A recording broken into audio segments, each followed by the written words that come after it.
नमस्कार दोस्तों, स्वागत है आपका हमारे YouTube channel soul of words में।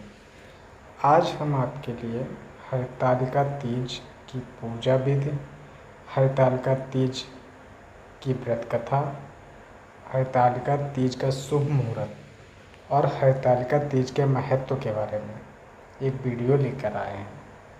अगर आप लोगों को हमारा ये वीडियो पसंद आता है तो प्लीज़ लाइक और शेयर अवश्य करें, और यदि आप हमारे चैनल पर नए हैं तो कृपया सब्सक्राइब करके बेल वाला बटन जरूर।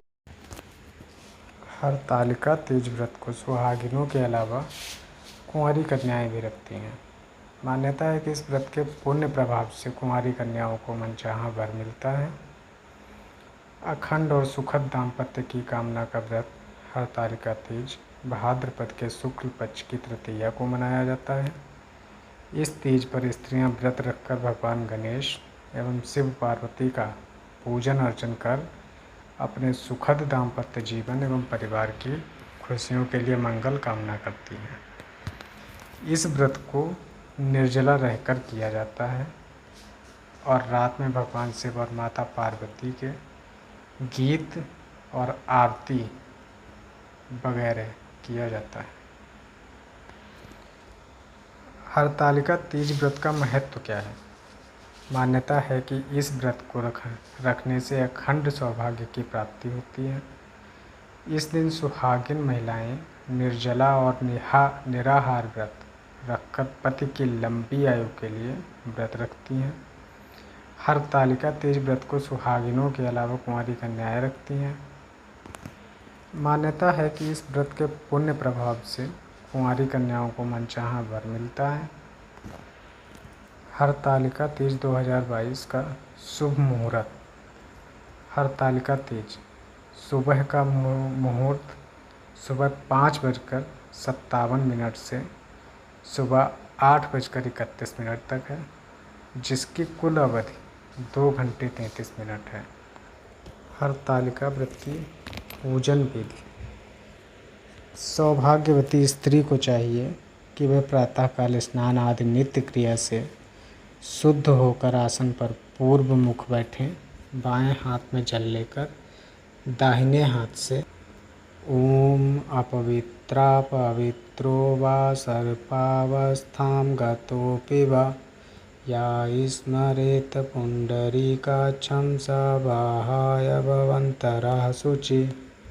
यह मंत्र पढ़कर अपने शरीर पर जल छिड़कें। पुनः दाहिने हाथ में जल लेकर हरतालिका व्रत का मानसिक संकल्प करते हुए उमा महेश्वर के पूजन का संकल्प कर जल भूमि पर छोड़ दें। तत्पश्चात गणेश जी का विधि पूर्वक पूजन कर हाथ में बिल्व पत्र लें। पीत वस्त्र धारण की हुई सुवर्ण के सदृश कांति वाली कमल के आसन पर बैठी हुई भक्तों को अभीष्ट वर देने वाली पार्वती का मैं नित्य चिंतन करती हूँ। इसी प्रकार मदार की माला केस में धारण की हुई दिव्य वस्त्र से विभूषित ऐसी पार्वती तथा मुंडमाला धारण किए हुए दिगंबर ऐसे शिव का चिंतन करती हुई उमा महेश्वर की मूर्ति पर बिल्वपत्र चढ़ावें। तत्पश्चात हाथ में अक्षत लेकर उमा महेश्वर का आवाहन पूर्वक आसन प्रदान कर पाद्य अर्घ्य आचमन पंचामृत स्नान शुद्धोदक स्नान कराकर वस्त्र यज्ञोपवीत पार्वती जी को कंचुकी धारण कराएं। फिर गंध अक्षत सौभाग्य द्रव्य सुगंधित पुष्प चढ़ाकर हाथ में पुष्प अक्षत लेकर पार्वती के प्रत्येक अंग पर चढ़ाएं। उसके बाद धूप दीप नैवेद्य फल पान सुपारी दक्षिणा चढ़ाकर कपूर की आरती तथा हाथ में फूल लेकर पुष्पांजलि उमा महेश के चरणों में समर्पित करें। तत्पश्चात उमा महेश्वर की मूर्ति की हाथ से प्रदक्षिणा कर नमस्कार पूर्वक हे देवी, आप मुझे पुत्र धन सौभाग्य तथा मेरे सभी मनोरथों को पूर्ण करें, इस प्रकार कहकर उमा महेश्वर से प्रार्थना करें। तदंतर हाथ में जल लेकर अन्नं सुवर्णपात्रस्थं सवस्त्रफलदक्षिणां वायनं गौरीविप्राय ददामि तव प्रीतये सौभाग्यारोग्यकामाय सर्वसम्पत्समृद्धये गौरीगिरीशतुष्ट्यर्थ वायनं च ददाम्यहम्। इन श्लोकों को पढ़कर संकल्प पूर्वक सौभाग्यवान सुहाग पिटारी ब्राह्मण को दें। उसके बाद हरतालिका व्रत की कथा ब्राह्मण द्वारा अथवा अन्य किसी के द्वारा श्रवण करें या स्वयं भी पढ़ सकते हैं। हरतालिका तीज व्रत कथा। सूत जी ने कहा है, सौनकादि महर्षिगण मदार के फूलों से ये हुए केस वाली दिव्य वस्त्रों से विभूषित पार्वती जी को तथा मुंडमाला में सुशोभित शिव जी को, जो दिगंबर वस्त्र विहीन रहते हैं, ऐसे शिव जी को मैं बार बार प्रणाम करता हूँ। कैलाश पर्वत के रम्य शिखर पर विराजमान शिव जी से पार्वती जी ने पूछा कि हे महेश्वर, आप आज मुझे कोई गुप्त से गुप्तचर रहस्य की बात बताने की कृपा करें। वह ऐसी बात हो जो सभी धर्मों का सार, अल्प परिश्रम से ही करने योग्य तथा अत्यंत फलदायिनी कथा का जिसमें समावेश हो। यदि आप मुझ पर प्रसन्न हैं तो उसे बताने की कृपा करें। हे प्रभु, मैंने पूर्व जन्म में ऐसा कौन सा तप, दान या व्रत किया था जिसके फलस्वरूप आप जैसे त्रैलोक्य के अधीश्वर, अनादि और अनंत रूप वाले पति मुझे प्राप्त हुए। शिव जी ने कहा, हे देवी, अब मैं तुमसे सर्वोत्तम व्रत का कथन करता हूँ। क्योंकि तुम मेरी प्रेयसी हो, अतः मैं तुमसे इस गुप्त व्रत को बतलाता हूँ। जिस प्रकार ताराओं में चंद्र, ग्रहों में सूर्य, चारों वर्णों में ब्राह्मण, क्षत्रिय, वैश्य और शूद्र में ब्राह्मण, देवों में विष्णु, नदियों में गंगा, पुराणों में महाभारत, वेदों ऋक, यजु, साम और अथर्व में सामवेद और इंद्रियों में मन श्रेष्ठ है, उसी प्रकार पुराणों एवं वेदों का सर्वस्व उसी प्राचीन व्रत का मैं तुमसे कथन करता हूँ। तुम उसे स्थिर चित्त से सुनो। पूर्व काल में जिस व्रत को तुमने किया था, उसी के प्रभाव से तुमने मेरी पत्नी का स्थान प्राप्त किया। प्रेयसी होने के कारण ही मैं तुमसे इस व्रत को प्रकट करता हूँ। भाद्र मास के शुक्ल पक्ष हस्त नक्षत्र से युक्त तृतीया तिथि के दिन इस व्रत का अनुष्ठान करने से त्रिविध ताप, दैहिक, दैविक, भौतिक एवं पाप से स्त्रियां मुक्त हो जाती हैं। हे देवी, पूर्व काल में इस महाव्रत को तुमने हिमालय पर्वत पर किया था। उन सभी पूर्व वृत्तांतों का मैं तुमसे वर्णन करूँगा। पार्वती ने कहा, हे नाथ, मैंने इस उत्तम व्रत को किस प्रकार किया था, उन सभी वृत्तांत को मैं आपके मुख कमल से श्रवण करना चाहती हूँ। तब शिव जी बोले, पर्वतों में श्रेष्ठ हिमालय नामक एक पर्वत है, जो अनेक प्रकार की भूमि तथा विविध वृक्षों से परिव्याप्त है। उस पर्वत पर अनेक प्रकार के पक्षी, मृग, देवगण, गंधर्व, सिद्ध, चारण और गुहंग प्रमुदित मन से विचरण करते हैं एवं गंधर्वगण निरंतर गान किया करते हैं। उस पर्वत की चोटी स्फटिक, बिल्लौर नामक एक विशेष मणि, स्वर्णमणि और मूंगों से सुशोभित है। यह पर्वत आकाश के समान ऊंचा है। उसकी चोटियाँ सदैव बर्फ से ढकी रहती हैं तथा गंगा का निरंतर निनाद होता रहता है। हे पार्वती, तुमने अपने बाल्यावस्था में जिस प्रकार की कठोर तपस्या की थी, मैं उसका वर्णन करता हूँ। हे देवी, तुमने 12 वर्षों तक आंधी, नीचे को मुख और ऊपर को पैर रहकर धूम्रपान के द्वारा बिताया था। तुमने माघ के महीने में कंठ तक जल में निवास कर, बैसाख मास के प्रखर घाम में पंचाग्नि सेवन कर, श्रावण मास में घर से बाहर वर्षा में भीग कर मेरी तपस्या निराहार रहकर की। तुम्हारे इस उग्र तप को देखकर तुम्हारे पिता हिमवान बहुत ही दुखित एवं चिंतित हुए। वे तुम्हारे विवाह के विषय में चिंतातुर हो गए कि ऐसी तपस्विनी कन्या के लिए वर कहाँ से उपलब्ध हो सकेगा। ऐसे ही समय में ब्रह्मपुत्र नारद जी आकाश मार्ग से तुम्हारे पिता के पास आए।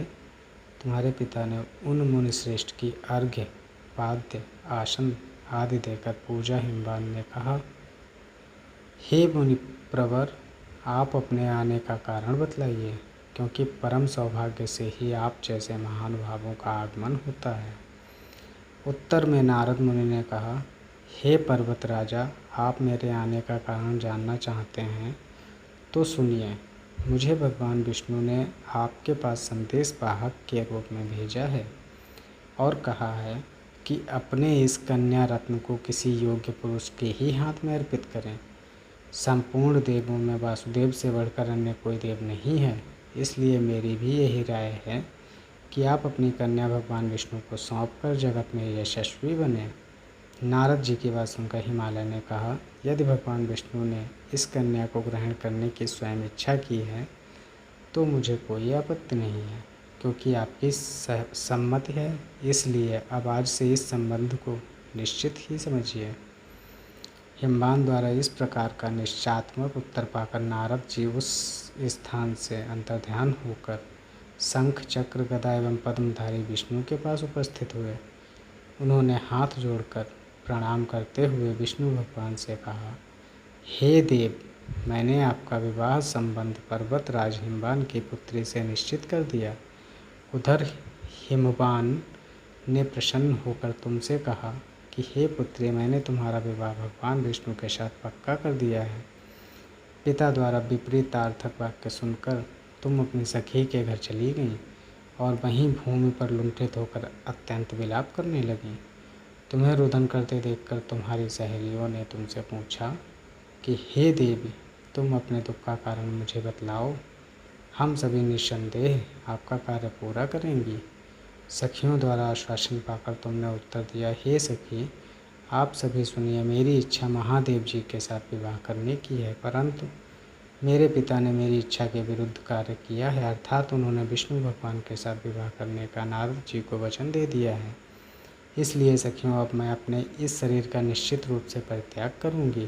तब तुम्हारी बात सुनकर सखियों ने कहा, तुम घबराओ नहीं, हम और तुम दोनों ही किसी ऐसे घनघोर वन में निकल चलें जहाँ पर तुम्हारे पिता ना पहुँच सकें। इस प्रकार की गुप्त मंत्रणा करके तुम अपने सखियों के साथ निर्जन वन में पलायन कर गईं। तदंतर तुम्हारे पिता हिमवान ने पास पड़ोस के प्रत्येक घरों में तुम्हारी खोज की, किंतु तुम्हारा कहीं भी पता ना लगा। तुम्हारे पिता ने तुम्हें ना पाकर मन में संदेह किया कि कहीं किसी देव, दानव, किन्नर आदि ने मेरी पुत्री का अपहरण तो नहीं कर लिया। वे इस सोच में भी पड़ गए कि मैं अब नारद जी को क्या जवाब दूंगा, क्योंकि मैंने उनसे विष्णु के लिए पुत्री के विवाह का वचन दिया था। अब मैं उपहास का पात्र बनूंगा। ऐसा सोचते सोचते वे घबराकर मूर्छित हो गए। उनके संज्ञा शून्य होते ही सभी लोग उनके समीप एकत्रित होकर उनसे पूछने लगे कि हे पर्वतराज, आप अपनी मूर्छितावस्था का कारण मुझे बताएं। कुछ स्वस्थ होने के बाद हिमालय ने उन लोगों से कहा, मेरी कन्या का किसी ने अपहरण कर लिया है, अथवा हो सकता है किसी विस्तर सर्प ने डस लिया हो, अथवा सिंह, व्याघ्र आदि किसी हिंसक पशु ने भक्षण कर लिया हो। यही मेरे दुख का कारण है। ना जाने मेरी पुत्री कहाँ चली गई। अब मैं क्या करूं? ऐसा कहते हुए हिमालय इस प्रकार कांपने लगे जैसे किसी प्रचंड आंधी में वृक्ष हिलने लगते हैं। तत्पश्चात तुम्हारे पिता तुम्हारी खोज में भयानक जंगल के भीतर अग्रसर हुए। इधर तुम तो पहले से ही अपनी सखियों के साथ उस भीषण वन में जा चुकी थीं। उस स्थान पर एक नदी प्रवाहित हो रही थी, वहाँ एक गुफा भी थी। तुमने उसी गुफा में जाकर आश्रय लिया और निराहार रहकर मेरी बालुकामयी मूर्ति शिव पार्वती सहित का स्थापन किया। जब भाद्रपद मास के शुक्ल पक्ष की तृतीया हस्त नक्षत्र से युक्त आई, तब तुमने उस दिन रात्रि में जागरण कर गीत वाद्य आदि के साथ मेरा भक्तिपूर्वक पूजन किया। हे प्रिय, तुम्हारे द्वारा की गई उस कठिन तपस्या एवं व्रत के प्रभाव से मेरा सिंहासन चलायमान हो उठा और जहाँ तुम सखियों के साथ थीं उस स्थान पर मैं जा पहुँचा। मैंने तुमसे कहा कि हे वरानने, मैं तुमसे अत्यंत प्रसन्न हूँ, तुम मुझे अपना इच्छित वर प्राप्त कर लो। तब उत्तर में यदि तुमने कहा कि हे देव, यदि आप मुझ पर प्रसन्न हैं तो आप मुझे प्रतिरूप में प्राप्त हों, मैं तथास्तु ऐसा ही हो कहकर पुनः अपने कैलाश पर्वत पर आ गया। मेरे चले जाने के बाद तुमने प्रातःकाल नदी में स्नान कर मेरी स्थापित मूर्ति का विसर्जन किया। इतना करने के बाद तुमने अपनी सखियों के साथ पारण किया। उसी समय तुम्हारे पिता हिमालय भी तुम्हें खोजते हुए उसी जंगल में आ पहुँचे, किंतु वन की गहनता के कारण चारों ओर ढूंढने पर भी तुम्हारा कुछ भी पता उन्हें ना लगा। अब तो वे निराश होकर भूमि पर गिर पड़े। पुनः उठने के बाद हिमालय ने 2 कन्याओं को सुप्तावस्था में देखा। उन्होंने निकट आकर तुम्हें गोद में उठा लिया और रुदन करने लगे। रोते रोते ही उन्होंने तुमसे पूछा कि तुम इस घनघोर जंगल में किस प्रकार आ पहुँची। पिता की बात सुनकर तुमने उनसे कहा कि हे तात, मैं अपना विवाह शिव जी के साथ करना चाहती थी, परंतु मेरी इच्छा के प्रतिकूल आपने विष्णु भगवान से मेरा वैवाहिक संबंध स्थिर कर लिया। इसी कारण रुष्ट होकर मैं अपनी सखियों के साथ गृह का परित्याग कर इस भीषण वन में चली आई। हे तात, यदि आप मुझे घर ले जाना चाहते हैं तो मुझे महादेव जी से विवाह करने की आज्ञा दीजिए। मेरा ऐसा ही दृढ़ निश्चय है। तुम्हारे इस दृढ़ संकल्प को जानकर तुम्हारे पिता ने तथास्तु ठीक है कहा और वे तुम्हें अपने साथ घर वापस ले गए। घर पहुंचने पर मेरे साथ तुम्हारा पाणी ग्रहण हुआ। उसी व्रत के प्रभाव से तुमने अचल सौभाग्य प्राप्त कर लिया।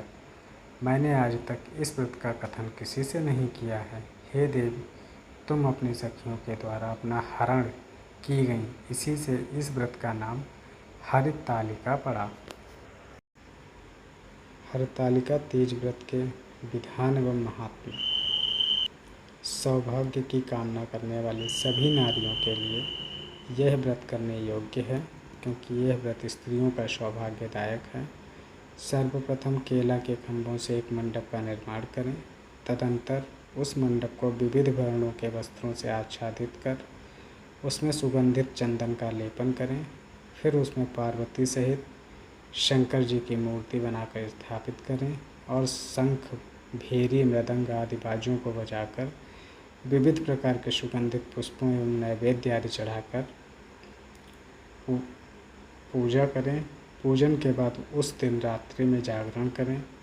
ऋतु के सुपारी, जामुन, मौसम्मी, नारंगी आदि का भोग अर्पित करें।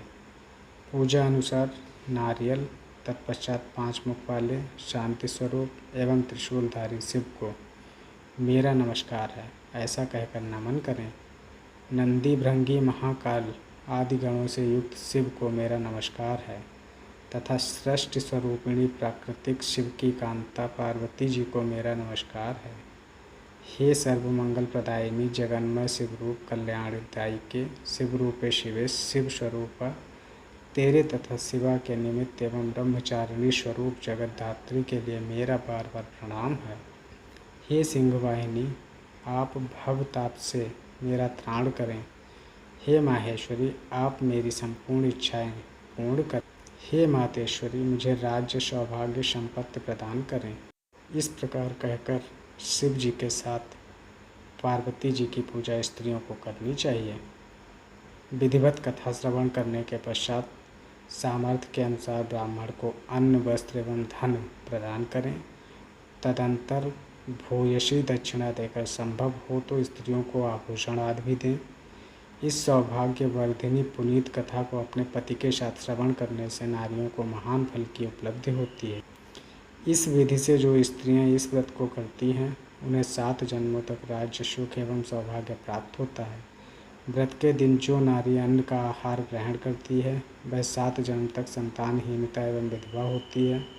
जो स्त्री उपवास नहीं करती वह दरिद्री, पुत्र शोक से दुखी एवं कर्कशा, झगड़ालू होती है तथा नरकवास करके दुख भोगती है। जो नारी इस व्रत के दिन भोजन करती है उसे सूकरी, दुग्धपान से सर्पिणी, जल का पान करने से जोंक अथवा मछली, मिष्ठान भक्षण से चींटी आदि योनियों में जन्म लेना पड़ता है।